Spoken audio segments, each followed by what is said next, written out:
दूसरा नाटक समाजवादी पार्टी का कुछ दिन पहले मैं चल रहा था, सड़क पर जा रहा था, मुझे इनका एक नारा दिखाई दिया, उम्मीद की साइकिल, उम्मीद की साइकिल। 4 बार आपने मायावती जी पे उम्मीद की, 3 बार मुलायम सिंह यादव जी पे उम्मीद की, चीफ मिनिस्टर बनाया उनको, बीजेपी पे उम्मीद की, चीफ मिनिस्टर बनाए। उम्मीद की साइकिल कहते हैं आज। जब आपने उन पे उम्मीद की थी, क्या दिया उन्होंने आपको, याद है? पुलिस स्टेशन में क्या हो रहा था, याद है आपको? एक एफआईआर नहीं दर्ज होता था, कमजोर लोग, गरीब लोगों को हटा दिया जाता था, फेंक दिया जाता था बाहर। उम्मीद की साइकिल। सिर्फ गुंडे उम्मीद कर रहे हैं कि समाजवादी पार्टी आ जाए,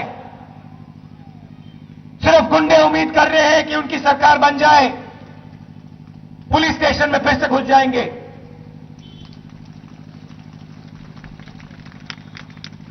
विकास की बात नहीं की, प्रगति की बात नहीं की।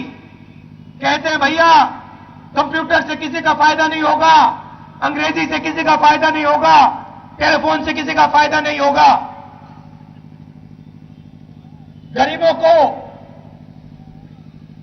अंग्रेजी नहीं सीखनी चाहिए, क्योंकि अगर गरीब अंग्रेजी सीख जाएगा तो 15,000 रुपए की नौकरी एकदम मिलती है।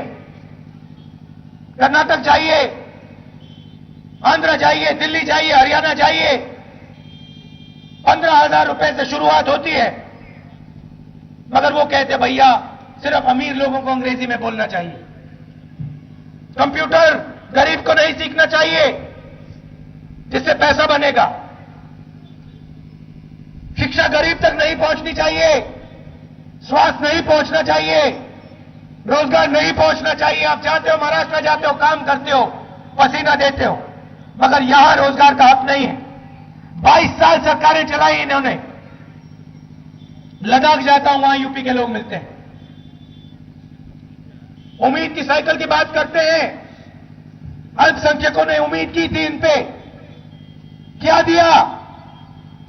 2009 में हमारे पास आए, उन्हें लग रहा था लोकसभा में निकल नहीं पाएंगे, हमारे पास आए वो, और उन्होंने कहा, समाजवादी पार्टी के लोगों ने कहा भैया समझौता करिए हमसे।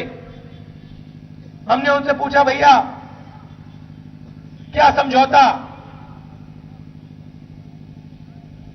आप 5 सीटें लीजिए, कांग्रेस पार्टी का दम नहीं है यूपी में, 5 सीटें आप लीजिए, हमें दीजिए बाकी सीटें, एक साथ हम चुनाव जीतेंगे। हमने उनसे कहा देखिए आप ऐसे करिए, आप जाइए 80 सीटों पे लड़िए और हमें आप लड़ने दीजिए 80 सीटों पे।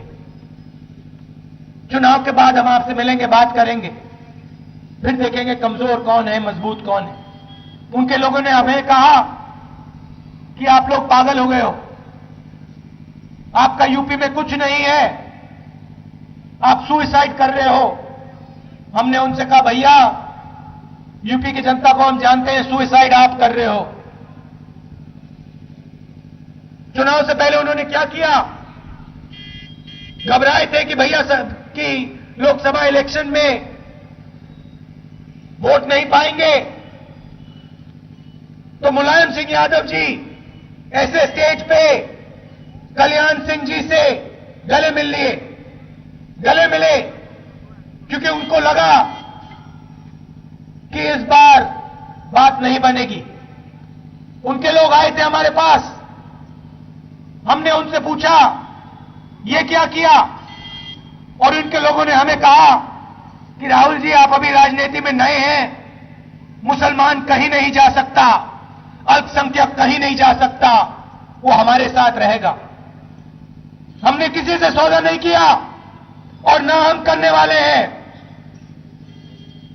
हम आम आदमी की सरकार चलाते हैं, हर एक की सरकार चलाते हैं। सच्चर कमीशन की बात की, सच्चर कमीशन बैठाया, पहली बार सच्चर कमीशन ने कहा कि अल्पसंख्यक विकास में नहीं शामिल हो रहे हैं। हमने लाखों स्कॉलरशिप दी, यूपी में आपको मिली, एक नहीं मिली। हर डिस्ट्रिक्ट में हमने पैसा भेजा, जहां अल्पसंख्यक ज्यादा है, पैसा मिला, नहीं मिला। आरक्षण की बात शुरू हुई, दिग्विजय सिंह जी अभी कह रहे थे, प्रधानमंत्री ने कहा कि कांग्रेस पार्टी आरक्षण करने वाली है क्योंकि हम सबको एक साथ शामिल करके आगे बढ़ना चाहते हैं। प्रेस वालों ने मुलायम सिंह यादव जी से कहा, यादव जी आपको क्या लगता है, आरक्षण होना चाहिए या नहीं? और मुलायम सिंह यादव जी ने कुछ नहीं जवाब दिया, शांत बैठे थे। जैसे अभी सन्नाटा है इस मीटिंग में, वैसा सन्नाटा छा गया था। फिर से पूछा प्रेस वालों ने, मुलायम सिंह यादव जी क्या लगता है, होना चाहिए? सन्नाटा। कांग्रेस पार्टी ने किया, मायावती जी खड़ी हो गई, उन्होंने कहा भैया हमने कहा था। चीफ मिनिस्टर थे आप, 4 बार चीफ मिनिस्टर बनी, आपने नहीं किया। 5 साल चीफ मिनिस्टर थी, नहीं किया। मुलायम सिंह यादव जी 3 बार चीफ मिनिस्टर रहे, नहीं किया। मगर जब कांग्रेस पार्टी ने किया, मुलायम सिंह यादव जी ने कहा कम किया, ज्यादा करना था।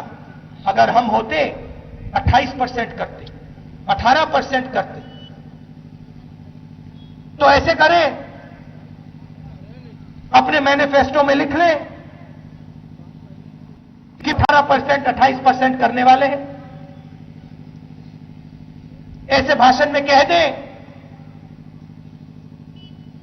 कि मैं 18% अल्पसंख्यकों को रिजर्वेशन देना चाहता हूं। कभी नहीं कहेंगे और कभी नहीं करेंगे। हम जो कहते हैं हम करते हैं। एक वायदा किया था, आम आदमी की सरकार चलेगी, मनरेगा दिया, भोजन का अधिकार देने वाले हैं, शिक्षा का अधिकार दिया, कर्जा माफी की, 60,000 करोड़ रुपए किसानों को दिया, किसानों की लड़ाई लड़ी भट्टा पस्तौल में, टप्पल में, बिल लाए पार्लियामेंट हाउस में, लोकपाल बिल की बात की, कॉन्स्टिट्यूशनल बिल रखा, बीजेपी को लोगों ने मारा उसको। मायावती जी अपने मंत्रियों को निकाल रही है, बीजेपी के लोग उनको ले रहे हैं, भ्रष्ट मंत्रियों को। और अडवाणी जी जा रहे हैं पूरे देश में चक्कर काट रहे हैं, कह रहे हैं भैया भ्रष्टाचार हटाओ। कर्नाटक में नहीं हटना चाहिए, यूपी के मंत्री भ्रष्ट नहीं है, झारखंड में नहीं हटना चाहिए, उत्तराखंड में नहीं हटना चाहिए, गुजरात में नहीं हटना चाहिए।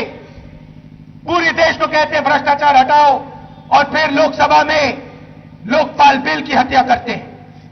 मुस्कुरा रहे थे लोकसभा में, मुस्कुरा रहे थे, और उन्होंने कहा कि ये मेरा सपना नहीं है, हमारा सपना नहीं है, ये मनमोहन सिंह जी का, राहुल गांधी जी का, सोनिया गांधी जी का सपना है। हाँ, हमारा सपना है, मजबूत लोकपाल हमारा सपना है। और आप देख लीजिए, हम इसको लाएंगे, कॉन्स्टिट्यूशनल लोकपाल लाएंगे और उनको हराएंगे। मैं यहां चुनाव जीतने नहीं आया हूं, मैं यहां यूपी को बदलने आया हूं। यहां पे यूपी का जो युवा है, जो यहां खड़ा हुआ है, आपके हाथ बांध रखे हैं, आप सबके हाथ 22 साल से बांध रखे हैं, आपके हाथ खोलने हैं। मैं यहां यूपी को बदलने आया हूं और मैं यहां से हटने वाला नहीं हूं जब तक इस प्रदेश में बदलाव शुरू हो। हटूंगा नहीं मैं। देखो, चाहे मुझे 2 सीट मिले या 200, मैं यूपी को यहां बदलने आया हूं, हटूंगा नहीं मैं। खड़ा हूं यहां पे आपके साथ, देख लेना आप, 5 साल लगे, 10 साल लगे, 50 साल लगे, मैं यहां खड़ा हूं, क्योंकि मैं आप पे भरोसा करता हूं, यूपी की जनता में भरोसा करता हूं, यूपी के हर व्यक्ति में, हर युवा में भरोसा करता हूं। मैं किसी से यहां सौदा करने नहीं आया हूं, मैं यूपी को बदलने आया हूं और बदल के जाऊंगा। आप सब यहां आए दूर दूर से, इसके लिए बहुत बहुत धन्यवाद। जय हिंद।